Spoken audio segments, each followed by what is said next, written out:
kula niku wingi-wingi jen kepikiran nggih, kula kepikiran supados saya ngaji itu kan mulai 2004. Cuma sing ngaji teng mriki terbuka mulai 2005 pinten. Jelas niki tajdidun niat bahwa pertemanan kula jenengan niku kabeh napa fillah. Insyaallah nak pertemanan niki fillah njeng ben jenengan diberi satu mimbar yang semuanya serba nur. Itu gini ku tiang-tiang sing kekancan krana napa Allah. Pun ajenengan ngandel kula. Kekancan krana Allah iku mboten kudu sedekah teng kula, hormat kula mboten. Misale sing seneng sedekah nggih angsal. Sing mboten seneng nggih angsal nak pertimbangane Islam. Misale timbang dhuwit tak kena Gus Bak wis sugih tak kena bojoku wae sing melarat. Itu nggih Islami, paham nggih? Paham nggih? Niku nggih napa? Islami.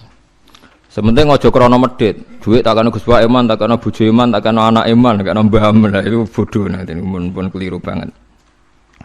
Ini penting kalau aturaken kalau akhir-akhir ini sering nopo guys, sering ngipi, sering pancen susah. Kulo nganti sakniki susah kulo teng donya ku sitok nggih. Maksiat itu menciptakan ekonomi. Jadi kulo niku seneng ibadah teng donya namung haji. Mboten seneng haji, seneng sistem ibadah haji.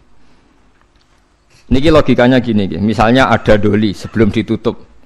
Kalau ada komplek prostitusi itu artinya kan transaksi seksnya juga bayar. Nanti di seputar situ ono bakul mie. Mungkin taksi malam-malam yang nganterkan hidung belang. Nanti mungkin seputar situ juga laris. Macam-macam. Makanya itu yang diwawancarai di Keramat Tungkak dulu di Jakarta itu lucu. Ada bakul mie itu orangnya soleh. Dia ya tidak pernah zina, ya tidak pernah apa-apa. Tapi dia bakul mie seputar situ. Ketika ditutup ditanya, kamu susah? Ya susah sekarang sepi. Itu kan lucu.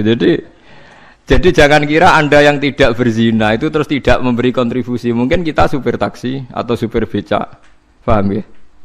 Mungkin kita punya warung seputar situ yang larisi ya orang-orang yang mau ke situ. Jadi sing iso nandingi niku namung haji. Haji itu satu-satunya ibadah sing iso nandingi gemerlap ibadah maksiat.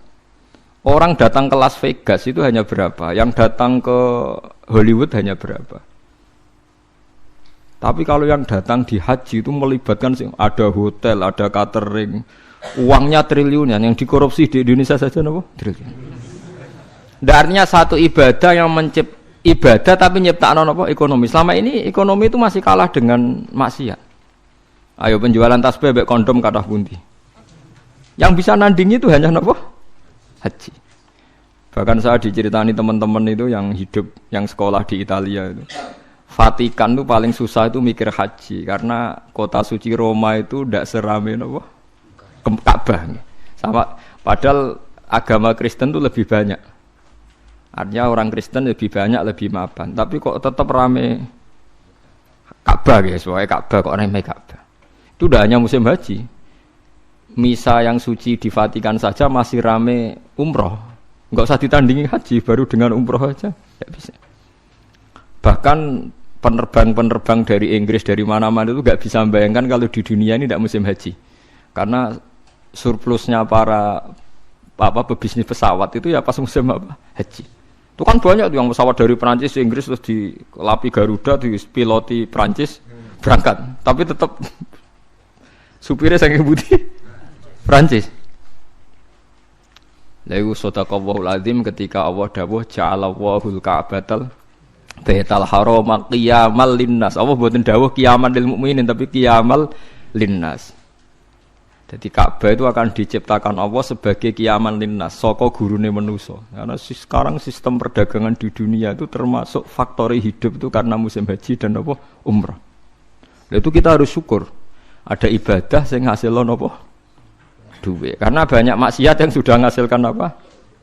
Duit. Jadi kula suwun jenengan seneng kula seneng jenengan kabeh menapa fillah. Fillah wis pokoke kabeh perhitungane faktor Allah Subhanahu wa taala. Niki sing terakhir kula tutup ngangge ilmu akidah nggih. Masalah niki mawon. Nomor kalih itu hanya ulama yang tahu kenapa kita mencintai Allah. Dan ini saya tidak bikin-bikin. Saya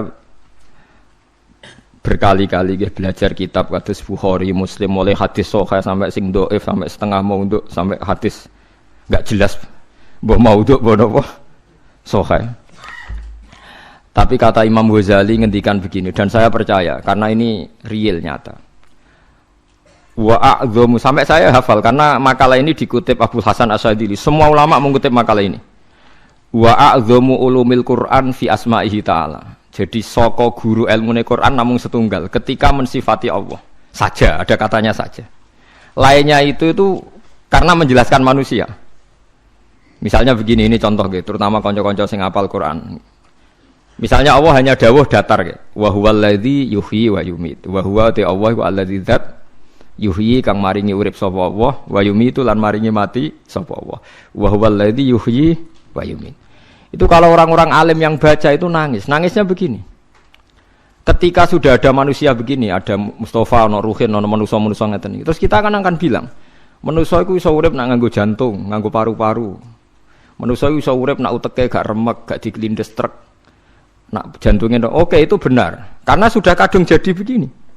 Tapi ini ilmu yang ditopang adat karena manusia ya sudah begini maka hidupnya butuh jantung, butuh paru-paru. Tapi itu ilmu kesekian. Hakikate iku ra ilmu, iku hakikate ra ilmu. Yang kita lihat manusia urip iku butuh jantung, butuh paru-paru. Itu udah ilmu. Itu yang kita ketahui. Paham nggih? Tapi nak hakikate ilmu namung setunggal. Allahu la ilaha illa huwal hayyul qayyum. Ya Allah iku sing dadi ilmu. Artinya ngene, ketika Allah gawe manusa saka pasir, ora ana jantunge, ora ana paru-parune, ora ana unsur kehidupane. Pertama manusia diciptakan dari apa? Tanah kan? Tanah itu tidak ada jantungnya, tidak ada paru-parunya, tidak ada unsur kehidupannya.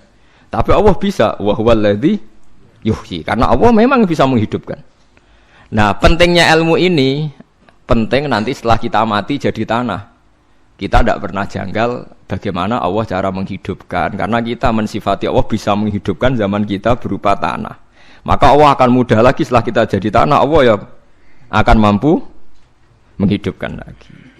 Lah kita ini dididik orang kafir atau orang sekuler untuk percaya paru-paru jantung, terus percayane kenemen ndas wis wong Islam diam-diam melok mamang pisan. Mosok wis mati suwi so tangin neh carane piye lha iku musibah. Apa musibah?